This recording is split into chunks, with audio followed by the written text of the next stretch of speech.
Libro de Romanos, por favor, gracias.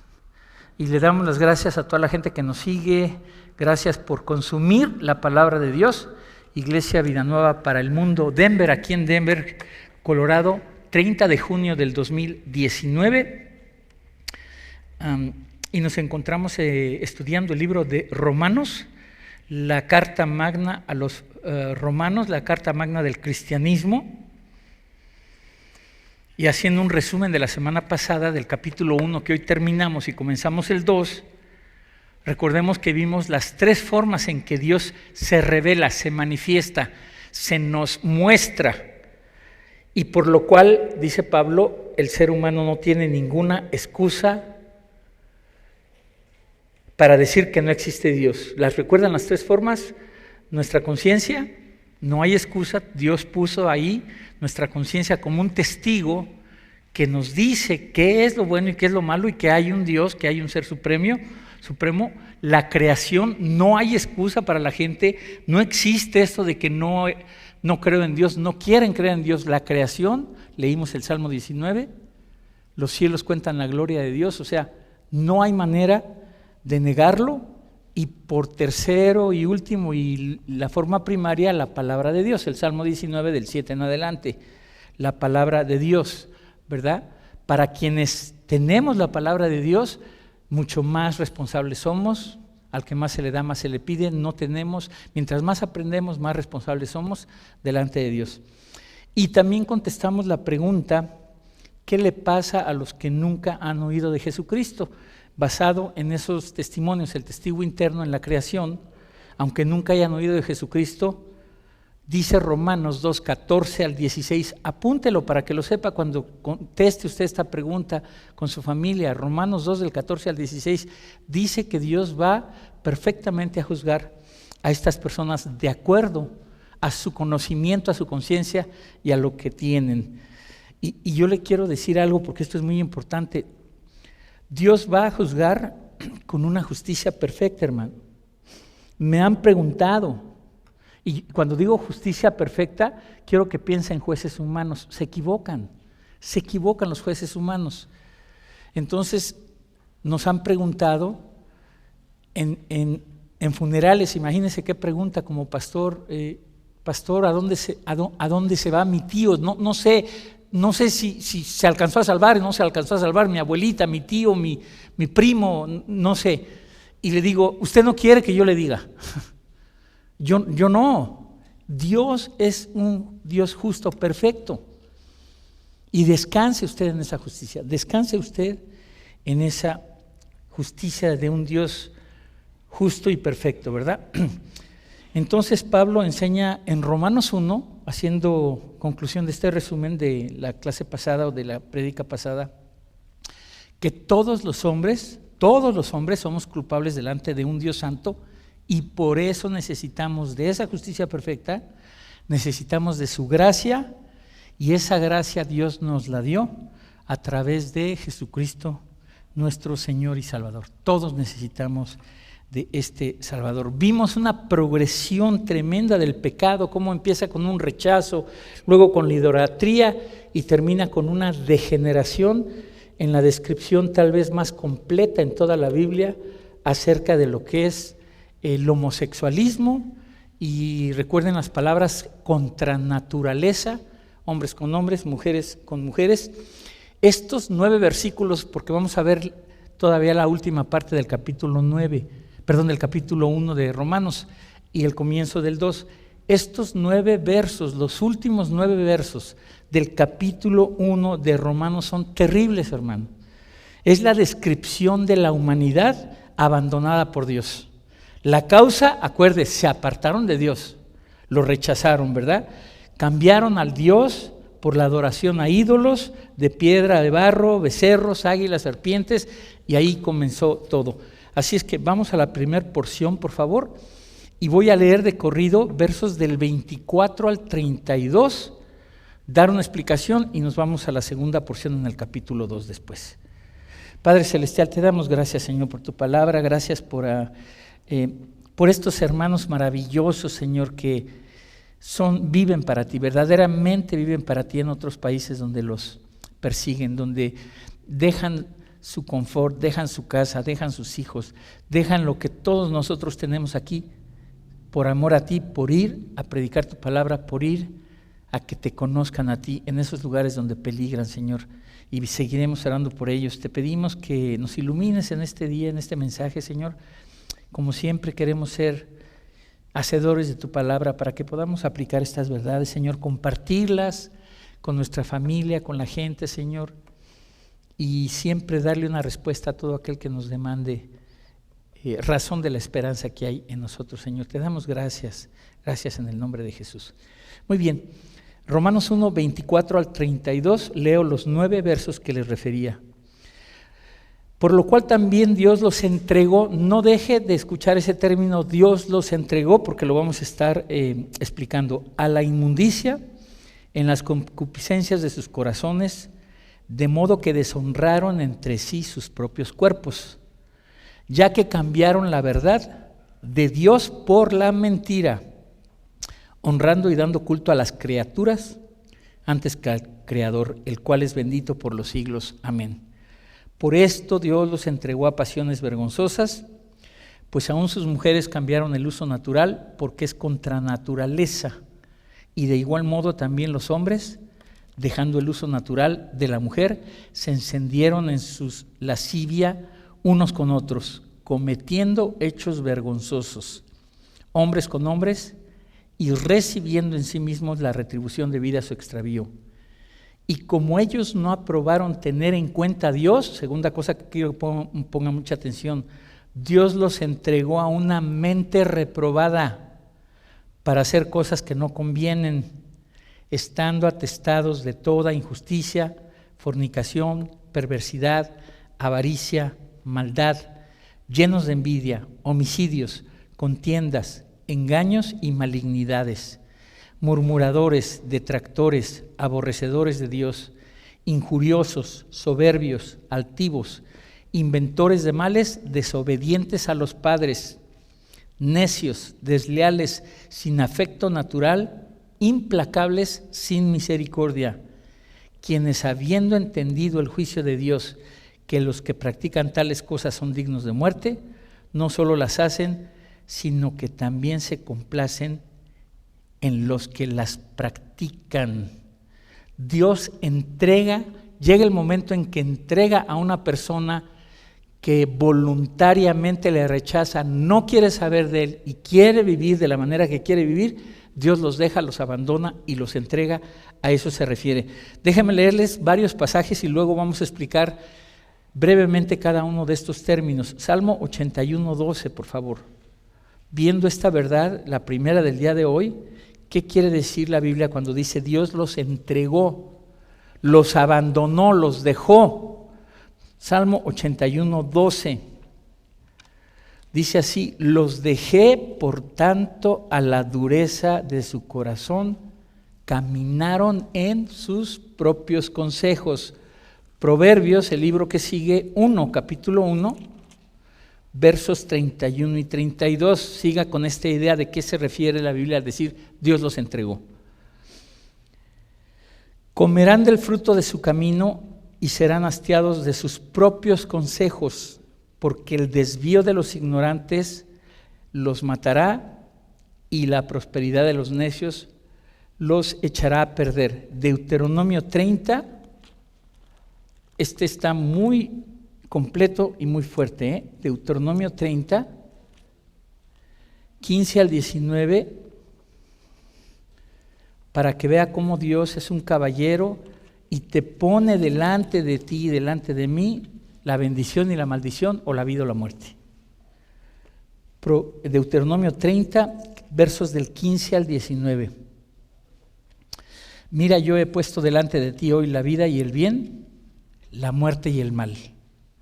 Porque yo te mando hoy que ames a Jehová tu Dios, que andes en sus caminos y guardes sus mandamientos, sus estatutos y sus decretos, para que vivas y seas multiplicado. Y Jehová tu Dios te bendiga en la tierra a la cual entras para tomar posesión de ella. Mas si tu corazón se apartare y no oyeres y te dejares extraviar y te inclinares a dioses ajenos y les sirvieres, yo os protesto hoy que de cierto pereceréis, no prolongaréis vuestros días sobre la tierra donde vais, pasando el Jordán para entrar en posesión de ella. A los cielos y a la tierra llamo por testigos hoy contra vosotros que os he puesto delante la vida y la muerte, la bendición y la maldición.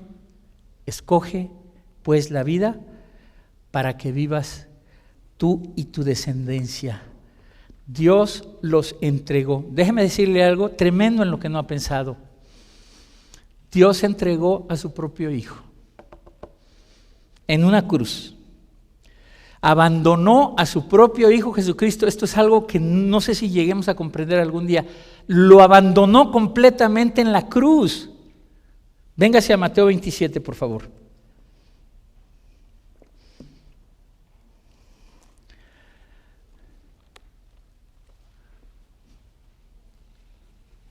Búsquelo usted, tengo la cita, no tengo el verso. Es cuando dice Elí, Elí, lama sabactani, que quiere decir, Dios mío, ¿por qué me has desamparado, verdad? Por amor a ti y por amor a mí. Para salvar, a rescatar y rescatar a pecadores como tú y como yo. Eso es gracia, hermano. Eso es gracia. Rechazaron a Dios deliberadamente, recuerde, y Dios dice, está bien, escúchame, está bien si no me quieres seguir, si no quieres aceptar mi mano, si no quieres aceptar mi regalo, si no quieres aceptar mi ayuda, llégale, te dejo. Así. Vamos a ver en segundo lugar, en el verso 25, regresamos a Romanos. Recuerde que leímos una porción del 24 al 32.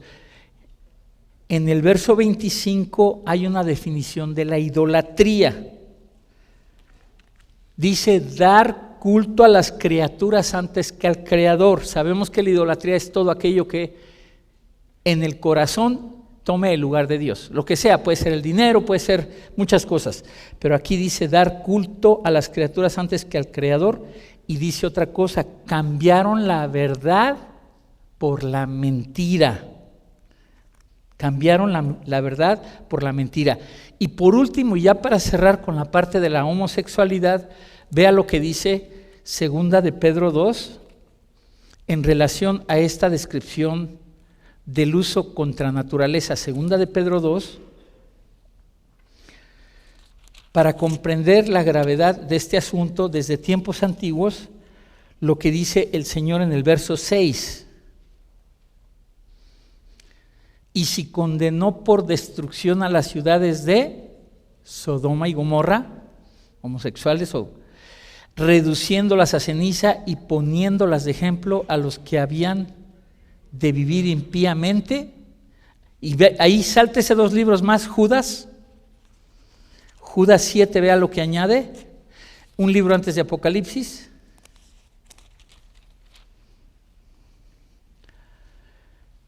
Como Sodoma y Gomorra y las ciudades vecinas, las cuales de la misma manera que aquellos, que los ángeles que no guardaron su dignidad, habiendo fornicado e ido en pos de vicios contra naturaleza, fueron puestas, por ejemplo, sufriendo el castigo del fuego eterno.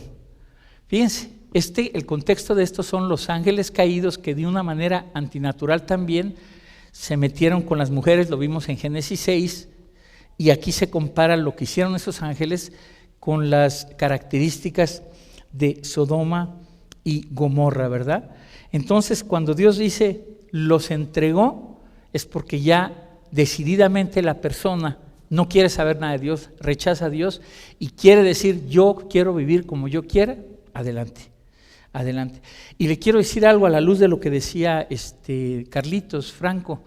Estamos viviendo en la ciudad americana, en los Estados Unidos de Norteamérica, una nación maravillosa, preciosa, que creo firmemente que Dios ha detenido su juicio, porque Dios detiene su juicio por los justos y por la gente que hay aquí, preciosa todavía, pero estamos viviendo los tiempos más inmorales de toda la historia de esta nación, con todas las leyes que se están llevando a cabo. Le quiero decir que los imperios mundiales, es un dato histórico, los imperios mundiales más grandes, los que ha habido, Babilonia, Medo-Persa, los griegos, Roma y actualmente sí se puede llamar un imperio, Estados Unidos, que lleva desde la Segunda Guerra Mundial siendo el protagonista del mundo en términos de poder político y militar, escúcheme bien, todos estos imperios, todos colapsaron, se cayeron, se destruyeron todos, no por falta de economía, no por falta de poder militar, por la inmoralidad. Es un cáncer que llegó por dentro, se los comió a todos. Y aquí está sucediendo eso. Y tenemos que seguir orando por esta nación preciosa y por todas estas razones, ¿verdad? Ahora, regresamos a Romanos y vamos a ver el segundo término importante, mente reprobada. Dios los entregó a una mente reprobada. ¿Qué es esto? Todo esto es tremendo, hermano, porque es importante comprender los términos tal y como los explica. Hoy me hablaba Harold y me dijo, ¿podemos tener confianza en que esto es exactamente la copia del original? Sí y no. Te voy a decir por qué. Porque el Antiguo Testamento, los 39 libros del Antiguo Testamento fueron escritos en el hebreo y partes de arameo. Y los 27 libros del Nuevo Testamento fueron escritos en el griego. Y son caracteres. Hay palabras que no tienen traducción, hay que explicarlas de lo mejor. Es más, hay palabras en español que no se pueden traducir al inglés. Hay palabras en el inglés que no se pueden traducir al español. Y hay que buscar lo más cercano de su significado. Esto es lo que tenemos aquí en la Biblia, ¿verdad? Es lo que tenemos lo más cercano. Por eso es tan importante siempre, y esto le damos gracias a Dios que lo aprendimos con maestros como el doctor Armando Alducín, estudiar el original de la palabra en el hebreo y en el griego, porque entonces te amplía el concepto y lo comprendes mucho mejor, ¿verdad? Y eso aquí cuando dice mente reprobada, vamos a ver en dónde está, en el verso 28 dice, como ellos no aprobaron tener en cuenta a Dios, Dios los entregó a una mente reprobada para hacer cosas que no convienen. Fíjese bien lo que significa, se lo voy a describir. Es alguien que tiene, y es un análogo, una analogía del mismo término, una mente depravada. Ya no distingue entre el bien y el mal. Ya no distingue entre el bien y el mal. Ya no hay discernimiento. Es la pérdida de la capacidad de discernir. Es alguien insensible a las cosas de Dios. Otro término análogo se lo doy, que también es muy válido. Y por ahí le puse en el material del día de hoy la explicación o la definición de cada uno de estos términos. En 1 Timoteo 4 se le llama, escucha el término porque impresionan, cauterizada la conciencia. Ya está cauterizada la conciencia, ya no es sensible. Esto le pasa a todos igual en esta progresión, a toda la gente que comienza de chiquito y robando y poquito y aquí y luego matan. Yo tenía un amigo, Nahum Mejía, se lo digo, en el parque allá en San Pedro de los Pinos, 1980 y tantos, pues ellos y otros se hicieron malosos, se hicieron criminales y me enseñaba así una pistola, me enseñaba y me decía, esta es la pecadora, dice, lleva 7, pero ya bromeando. Eso es tener cauterizada la conciencia. Seguramente ya no está en esta tierra, seguramente, porque andando en esas cosas, imagínense nada más. Entonces, cauterizar la conciencia, la pérdida de la capacidad de discernir. Y todo esto lo estamos viviendo hoy aquí, no estamos exagerando, hermano. Aquí la gente ya te dice, todo es bueno. Si para mí es bueno, ya es bueno y para mí ya no hay malo. Cada quien determina lo que es bueno y lo que es malo. No, el que determina qué es lo bueno y qué es lo malo es el Dios que nos dio precisamente las normas de qué es bueno y qué es malo. No es posible que alguien diga, pues para mí es bueno, como ahora, ¿verdad? Es bueno que si yo quiero ser mujer, soy bueno, desde mañana me pongo falda. Es bueno. Esto es lo que está pasando actualmente aquí en esta nación. Vamos a ver los términos, brevemente se los voy a referir, los que aparecen aquí, porque no me quiero detener mucho tiempo en esto, porque tenemos la segunda porción que es Romanos 2. Fornicación, comienza con esta lista. Y como ellos no aprobaron tener en cuenta a Dios, dice, estando atestados de toda injusticia, fornicación. De aquí viene la palabra porneia de pornografía, porneia. ¿Qué significa? Relaciones sexuales ilícitas de cualquier tipo. De cualquier tipo. Esto es fornicación, ¿verdad? Y sabemos los cristianos y le educamos a nuestros papis con sus hijos. Yo ahí en el estudio bíblico ahorita le hablo directo a las niñitas. Me gusta, yo soy amigo de todos ustedes, les digo la verdad enfrente de sus papás. Les digo a los 12, 13 años, mi hija, no me le crea al que llegue y le diga, yo te amo, te bajo las estrellas, eres lo más grande para mí. Te está pidiendo permiso para tocarte. ¿Quieres ser mi novia? ¿Sabe qué significa quieres ser mi novia? Dame chance ya de todo. ¿Eso quiere decir, quieres ser mi novia? ¿Le dices que sí? Ándale. Y así se los digo directamente. Al rato, cuando la pancita le empieza a crecer, a ver dónde quedó el galán, ya se fue, corrió. O como ahora, ¿verdad? Les enseñan todo, no, mira, protégete así, el condón y todas las cosas. Todo eso es lo que estamos viendo aquí. Injusticia, tomar ventaja. Roma era un imperio basado en la injusticia. Era injusto con sus vecinos, era injusto con quienes conquistaban. Le estoy dando definiciones de todos esos 21 términos que aparecen en los últimos versos. Perversidad, inclinación a hacer el mal, complacerse en ello. Avaricia, aprovecharse de otros. Es muy similar a la codicia. Deseo de tener más que los demás. Escuche avanzar a costa de otro. Maldad, deseo de hacerle daño a otra persona. Envidia, tener celos porque otros tienen más. Porque otro tiene algo que yo no tengo. Venga a Mateo 27 y le voy a mostrar algo increíble que tal vez usted no ha notado. Mateo 27, verso 18, Pilato, mire lo que dice. Cuando le llevan a Jesús, Mateo 27, 18. Aquí están los líderes religiosos que estudiamos en la Casa de Reina este miércoles, Juan 10, al final de Juan 10. ¿Y sabe por qué crucificaron a Jesús los líderes israelitas, los líderes judíos, los líderes hebreos? Por envidia.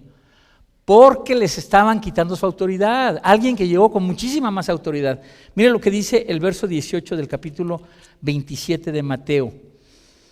Y porque sabía Pilato que por envidia le habían entregado. Esto es lo que hicieron los líderes judíos por envidia. Y cuando les dijo él, no veo nada malo en crucifícale a todos. Bueno, hasta les dijo, les doy a él lo queremos ver crucificado. Y ahí hay implicaciones muy grandes, ¿verdad? De cómo se maldijo el pueblo de Israel representado por el liderazgo religioso, ¿verdad? Siguiente término, homicidios que tiene que ver con la envidia. ¿Se acuerdan cuál fue el primer homicidio? Caín, y por envidia, porque la ofrenda de él era buena y la de él no, ¿verdad? Y a José, ¿se acuerda usted cuando comienza José con el don que Dios le da y que comienza a decirles a sus hermanos los sueños y todos dicen, ¿qué es Y se lo llevan y si no interviene, creo que es Rubén, lo matan por envidia, lo matan por envidia. Entonces, siguiente término, engaño. Seducir, engatusar con el fin de obtener algo. Malignidades, dice aquí la palabra malignidades, astucia malévola, deseo de hacer daño, escuche, sin tener ninguna razón para ello. Porque hay quien dice, pues me voy a vengar de lo que me hizo no. Deseo de hacer daño sin tener ninguna razón de ello. Injuriosos, violentos, insultan, falta de respeto, soberbios, altivez extrema, una opinión desmedida de mí mismo o de la persona. Ya estamos por terminar estos términos. Desleales que rompen sus promesas. Sin misericordia, también menciona aquí, sin misericordia, no sienten lástima por nadie. ¿Se acuerdan en la época de Roma había circo y había gladiadores? La gente iba a ver cómo despedazaban a la gente. Así como tú viste ayer México-Costa Rica o fuiste al estadio, así iban a ver cómo despedazaban, pagaban para ir a ver cómo mataban a la gente. Desobedientes a los padres, a ver, papis, características de los tiempos del fin: desobedientes a los padres, violación del 5º mandamiento, y toda esta lista. Así termina el capítulo 1, y Pablo lo pone como cimiento para que entendamos que solo la gracia de Dios y su justicia nos puede salvar. Vamos al capítulo 2, a la segunda porción del día de hoy. Capítulo 2 de Romanos. Y está muy interesante esto, hermano, escuche bien. Aquí Pablo va a describir a los religiosos, a los moralistas, a los que se sienten buenos, a los que son justos en su propia opinión. Y les dice que no tienen excusa. Y de esos tenemos, hermano, bastantes, ¿eh? De esos tenemos bastante. Los religiosos, los santurrones, los legalistas. ¿No conoce usted alguno? Yo le presento unos, pregúnteme. Yo le presento algunos. Romanos 2, y voy a leer los primeros 6 versos.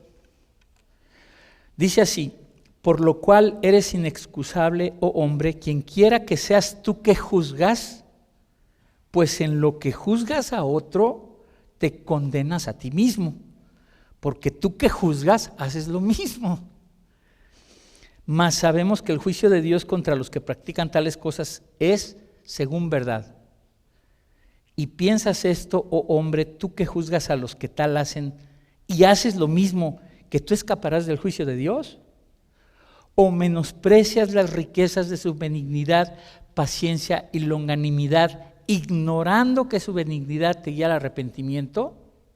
Verso 5: pero por tu dureza y por tu corazón no arrepentido, atesoras para ti mismo ira para el día de la ira y de la revelación del justo juicio de Dios, el cual pagará a cada uno conforme a sus obras.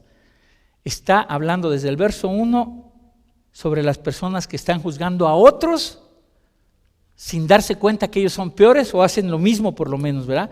O sea, gente que condena las acciones de otros y que se sienten ellos buenos y justos delante de Dios. Y dice aquí en el verso 1: eres inexcusable, así, sin defensa alguna, se te tapa la boca. Estás condenando a los demás y estás igual o peor. Véngase a Lucas 18. Veamos esta verdad en diferentes partes de la Biblia. Lucas 18.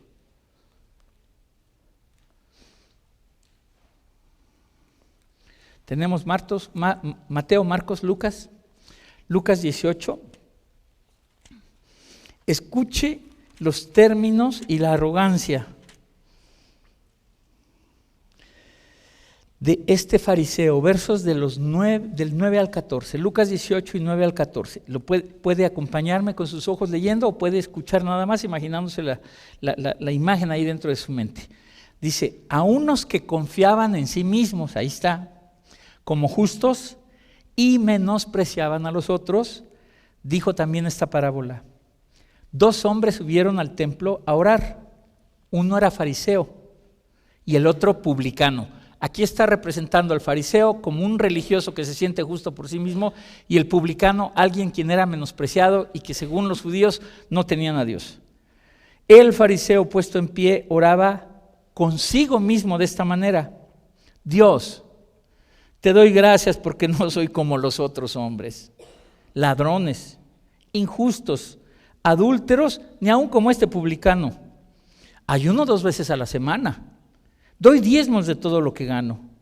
Mas el publicano, estando lejos, no quería ni aún alzar los ojos al cielo, sino que se golpeaba el pecho diciendo: Dios, sé propicio a mi pecador. Palabras de Jesús.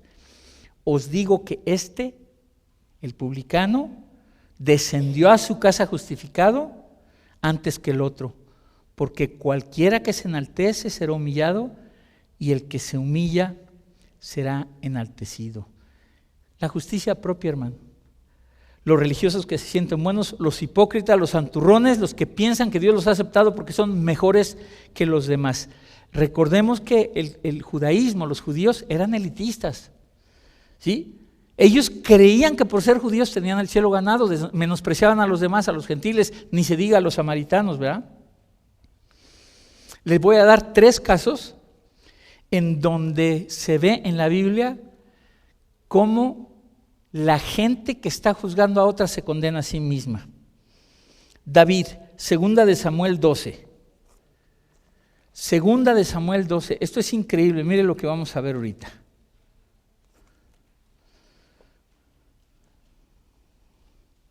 Del 1 al 9 se lo voy a leer. Jehová envió a Natán a David, y viniendo a él le dijo, fíjese, Natán llega y le dice a David, le cuenta esta historia a David, ¿sí? Había 2 hombres en una ciudad, el uno rico y el otro el pobre. El rico tenía numerosas ovejas y vacas, pero el pobre no tenía más que una sola corderita que él había comprado y criado y que había crecido con él y con sus hijos juntamente, comiendo de su bocado y bebiendo de su vaso y durmiendo en su seno, y la tenía como a una hija. Y vino uno de camino al hombre rico, y éste no quiso tomar de sus ovejas y de sus vacas para guisar para el caminante que había venido a él, sino que tomó la oveja de aquel hombre pobre y la preparó para aquel que había venido a él. Entonces se encendió el furor de David en gran manera, o sea, David se indignó. Acuérdense lo que había hecho, ahorita lo vamos a ver, contra aquel hombre, y dijo a Natán, vive Jehová, que el que tal hizo es digno de muerte. Ahí está dictaminando sentencia David, ¿verdad? Y debe pagar la cordera con 4 tantos porque hizo tal cosa y no tuvo misericordia. Entonces dijo Natán a David, tú eres aquel hombre.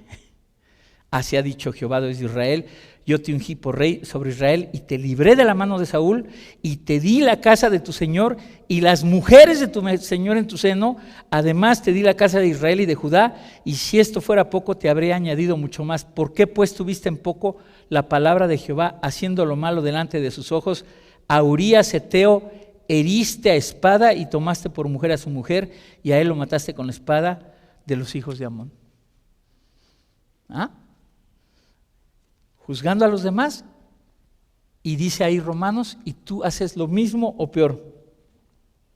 Juan 8, del 1 al 11. Veamos a este grupo otra vez. Juan 8, del 1 al 11.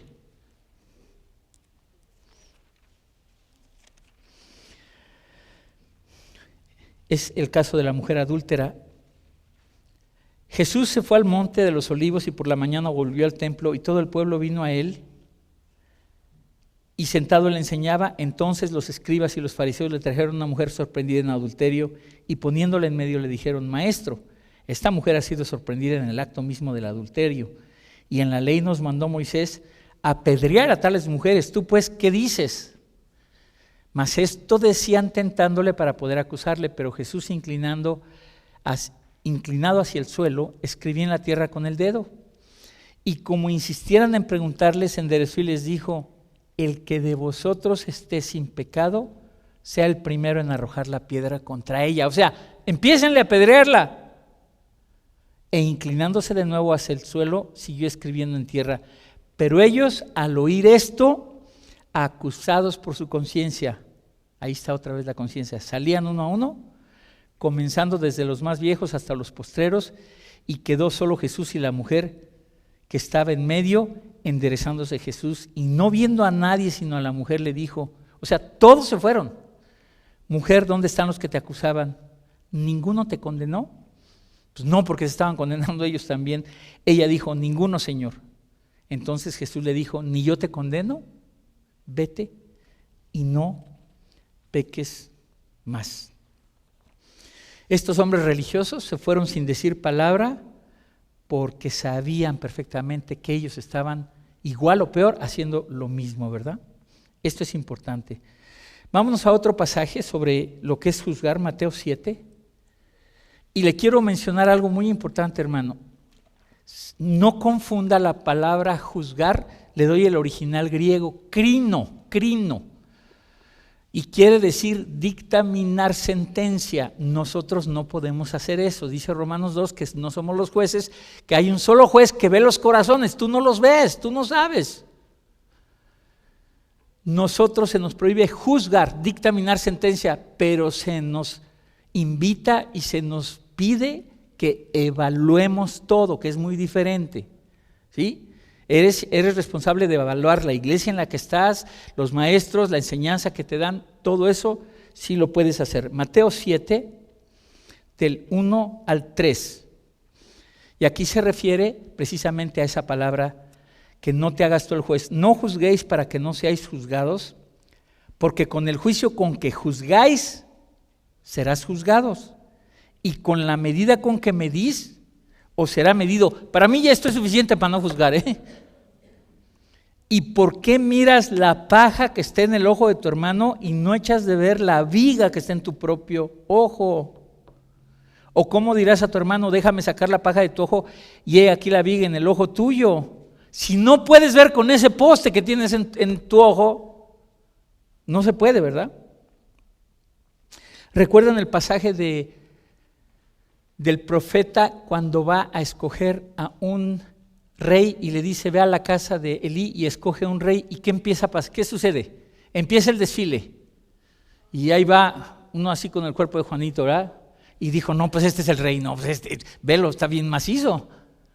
Y fueron todos, y ni uno de esos era, porque Dios le estaba diciendo, yo te voy a indicar cuál era. Y el último, David, ese fue el que le dijo Dios. ¿Y sabe cuál es la enseñanza y qué dice? Le dice el Señor, tú ves la apariencia, yo veo el corazón. Enseñanza, no juzgues, tú ves las apariencias, solo Dios ve el corazón. No juzgues a nadie, hermano, no los juzgues. Esto es importante. Proverbios 24:12. Seguimos con esto de no juzgar. Proverbios 24:12. Y somos prontos para juzgar, ¿a poco no? O dígame que no, hermano. O para aplicarle la Biblia. Ves un verso y dices, no hombre, este es para el Agustín, se lo voy a... Olvídate. Y aquí, no, aquí está el Oscarito. Ahorita le hablo por teléfono y le aplicas la Biblia. Es lo mismo, hermano. Aplícatela tú. Aplícatela tú. Proverbios 24:12. Acerca de que Dios ve el corazón. Porque si dijeras, ciertamente no lo supimos, ¿acaso no lo entenderá el que pesa los corazones? El que mira por tu alma, él lo conocerá. Solo Él conoce los corazones, hermano. Esto es muy importante. Recuerda algo. Dios no ha acabado su obra con esa persona que tú ya estás con el dedo así. No ha acabado su obra, Dios. ¿Quién eres tú para decir esto o aquello, verdad? Romanos, regresamos a Romanos.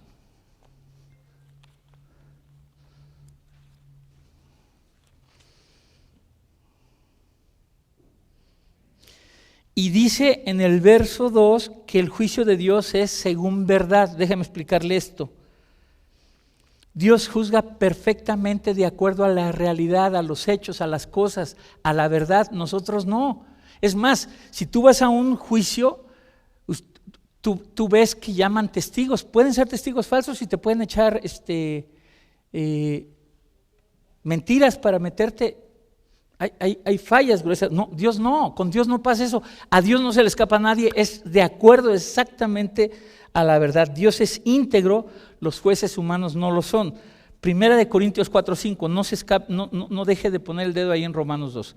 Primera de Corintios 4:5. Por eso le digo que descanse en la justicia de Dios. Mire lo que dice. Así que no juzguéis nada antes de tiempo hasta que venga el Señor, el cual aclarará también lo oculto de las tinieblas y manifestará las intenciones de los corazones, y entonces cada uno recibirá su alabanza de Dios. ¿Tú puedes ver las intenciones de los corazones de los demás? Solo Dios lo puede hacer, ¿verdad? Esto es importante. Romanos 2 otra vez, yo sé que los traigo de aquí para allá. Agradézcanmelo, hermano, de veras. Romanos 2, Sí, me preparo y le doy gracias a Dios y lo hago con mucho gusto para tratar de que ustedes siempre se vayan con un alimento bueno. Gracias, Señor. El juicio de Dios es justo y bondadoso. Mire lo que dice el verso 4.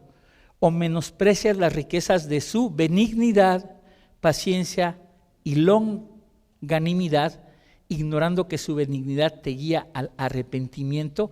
O sea, te da oportunidad para arrepentirse. Aquí se mencionan 3 atributos de Dios: benignidad, paciencia y longanimidad. Rápidamente, sin profundizar: benignidad es bondad, es generosidad. Paciencia, escuche, en el contexto de Dios, detiene su juicio. Y ha sido paciente con todos nosotros miles y miles de veces. Detiene su juicio el Señor, retarda su castigo porque no quiere que nadie perezca, sino que todos, termine la frase, procedan al arrepentimiento. Longanimidad, esta no me la sabía, lento para la ira. Lento para la ira. Es paciente, es misericordioso conmigo, contigo. Qué importante es, hermano, qué importante es buscar su misericordia y arrepentirse siempre. Si no hay arrepentimiento, vea lo que pasa en el verso 5. Pero por tu dureza y por tu corazón no arrepentido, atesoras para ti mismo ira para el día de la ira y de la revelación del justo juicio de Dios. O sea, te endureces. ¿Sabe? Esto es increíble, ¿eh? ¿Sabe cuál es la palabra griega para endurecerse? Esclerotes. De ahí viene arteriosclerosis, arterias endurecidas. Fíjese, por eso le digo que es importante estudiar estos términos, porque te iluminan. Esclerotes. No seas esclerotes, no te endurezcas tu corazón, ¿verdad? Negarse a arrepentirse, ¿sabe por qué? Por orgullo. Pues ¿cómo me voy a arrepentir yo, verdad? Que venga Él y que me pida perdón, ¿yo por qué? Si Él es el que tuvo la culpa. Y ahí empieza todo el asunto, ¿verdad? Sí, y nosotros vemos que a pesar de la bondad de Dios, a pesar de su paciencia, se endurecen muchas personas, no aprovechan, no se arrepienten, ¿verdad? El juicio de Dios es justo, hermano, es justo. Y esto es importante. Vea lo que dice el verso 6. Quiero detenerme aquí con una enseñanza muy bonita. El cual pagará a cada uno conforme a sus... Ah, caray, ¿pero qué no dijimos? Que las obras, no es por obras para que nadie se gloríe. ¿Sí o no? No es por obras para que nadie se gloríe la salvación. Pero después de ser salvo, escúcheme, las obras son la evidencia de que eres salvo. El fruto de que eres salvo. Y necesitamos mostrar buenas obras, hermano. Es natural, es importante. Dice Santiago que el libro de Santiago era precisamente uno de los propósitos para que la gente supiera acerca de su salvación, y dice que por tus obras se ve tu fe, si eres o no eres. Qué increíble, ¿verdad? Y dice que no es suficiente ser un oidor, sino un hacedor. Y pone muchos ejemplos, ¿verdad? Los judíos, hermano, gente más religiosa, sus filacterias, 614, tengo un amigo que es judío y abajo se levanta la camisa y trae 614 hilitos, que son 600 filacterias y sus cosas que mantienen y todo su rollo, ¿no? Y los judíos, toda su vestimenta, pero sus vidas, Mateo 23, usted lo lee, las palabras más duras de Jesús a nadie, ahí se las dice a ellos, sus vidas mostraban lo contrario. Lo contrario exactamente. Ahorita que estaba orando Juanito por las ofrendas y que esta señora dio su vida, los fariseos llegaban y les cargaban su colita por atrás y llegaban con trompeta, toró, aquí vengo, y para que todos vean lo que he hecho. Y ahí órale, para que me vean que yo di. Externo, falsedad, ¿verdad? Entonces, importante las obras. Mire, me da tristeza, pero lo digo. Un familiar muy cercano mío, mi hermano, él se describe abajo de Jesucristo. Está en una secta de coreanos, ¿verdad? Que les han dicho que el pecado, que no hay pecado, que ellos ya no pecan. Él se describe abajo de Jesucristo.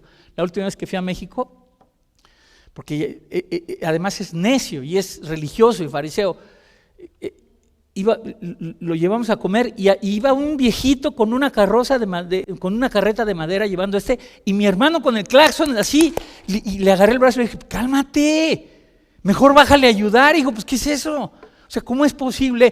Tú te describes como Jesús y con tu vida muestras exactamente lo contrario, se pelea con todo el mundo, no tiene paciencia. Mentiras, ahí me dices, a mí no me digas lo que eres, ahí me estás diciendo de cómo vives, me estás diciendo quién eres tú y qué clase de Cristo, quién sabe qué Cristo tendrás, ¿verdad? Increíble, hermano. No se puede ser cristiano y no tener fruto y evidencia de que somos tus hijos. Ya vamos aquí a establecer el creyente del año, por si le quiere entrar. Su premio. Ahí sí, ¿verdad? Muchos. Increíble. Hay un cambio de vida, hermano, hay transformación. No juzgues, cierro con esto, la característica, grábatelo. Qué bueno que apuntes, pero mejor grábatelo. La característica más grande de un hijo de Dios que ha comprendido la gracia y que es maduro. Lo vuelvo a repetir, la característica más grande de un hijo de Dios que ha comprendido la gracia y que es maduro es ausencia de juicio y abundancia de gracia. Eso es, hermano. Ausencia de juicio y abundancia de gracia. ¿Le seguimos? ¿O ya tienen hambre? Dígame la verdad. Le leo un último pasaje, ya dijo. Es que esto es maravilloso, vea nada más. Mire a mi Señor Jesús. En sábado, Lucas 6. Aconteció en un Shabbat, un sábado, un día de reposo, que pasando Jesús por los sembradíos, sus discípulos arrancaban espigas y comían, restregándolas con las manos. Hago pausa. No pierda la idea. Era permitido en Deuteronomio, en Levítico, pasar y tomar y sacudir las espigas, dice. Espigas y lo que caía era permitido. Entonces pasa Jesús por los sembradíos y sus discípulos pues estaban tomando, no estaban acabando con la cosecha, estaban agarrando de las espigas, y algunos de los fariseos le dijeron, ¿por qué hacéis lo que no es lícito hacer en los días de reposo? Échate esa pregunta. Respondiendo Jesús les dijo, ¿ni aún esto habéis leído lo que hizo David cuando tuvo hambre él y los que con él estaban? Fíjese a dónde se los lleva Jesús. Se los lleva al Antiguo Testamento y les da un caso de jurisprudencia donde Dios permite a David comer. Y mire lo que dice, cómo entró en la casa de Dios y tomó los panes de la proposición, de los cuales no es lícito comer sino solo a los sacerdotes, y comió y dio también a los que estaban con él. Y pues los fariseos se quedaron así ya no sabían nada. O sea, ¿sabe qué está diciendo aquí? Las necesidades de los seres humanos están por encima del Shabbat y de las reglas y de las tradiciones y de las cosas. En la primera iglesia que estuvimos legalista, pues un día no fui 3 domingos y regresé y me aparecí y me dijeron, ¡qué milagro, hermano! Porque así te recibían. ¡Qué milagro! No lo hemos visto. Pues ¿qué estaba haciendo? Pues cuidando a mi mamá porque está enferma. Primero es Dios, hermano. Y me sacaron una cita y dijeron que los muertos sentían las muertes. Pues mi mamá no se ha muerto, sigue viva, tiene 93 años y recita la Biblia. Charros. El legalismo, hermano, el legalismo increíble. Y les decía, el Hijo del Hombre es Señor aún del día de reposo, y sanaba gente, y era sábado. Y él había hecho el sábado, ¿cómo no podía hacer lo que quisiera? Que no se te olvide, las necesidades de los seres humanos están por encima, hermano, por encima de cualquier cosa. Padre Celestial, gracias, Señor. Qué privilegio es compartir tu palabra, Señor. Gracias por este privilegio tan grande que no merezco, Señor. Gracias. Te pido que estas verdades, Señor, nos des un corazón misericordioso, compasivo, que sepamos que eres un Dios justo y que descansemos en ello, pero que también comprendamos nuestra responsabilidad, Señor, no solo de rendirnos para que nos transformes, de vivir de acuerdo a lo que tú dices en tu palabra, pero de no juzgar a los demás, Señor. de extender una mano siempre, Señor, no importa cuál sea la situación, para restaurar, Señor, y saber que tú eres el juez y que nadie puede juzgar, y que ningún ser humano podrá ser salvo sin tu justicia, sin tu gracia, y que ese ser llamado Jesucristo vino a morir y a derramar su sangre en esa cruz, Señor, para que todos nosotros, los que le recibamos, los que aceptemos, los que lo confesemos y los que le pidamos que entre a nuestro corazón para ser nuestro Señor y Salvador, vamos a estar en una eternidad con Él. Te damos gracias, Señor, te damos gracias en el nombre de Jesús. Amén y amén. Gracias, hermano. No deje de darle una palabra de aliento a alguien, un abrazo.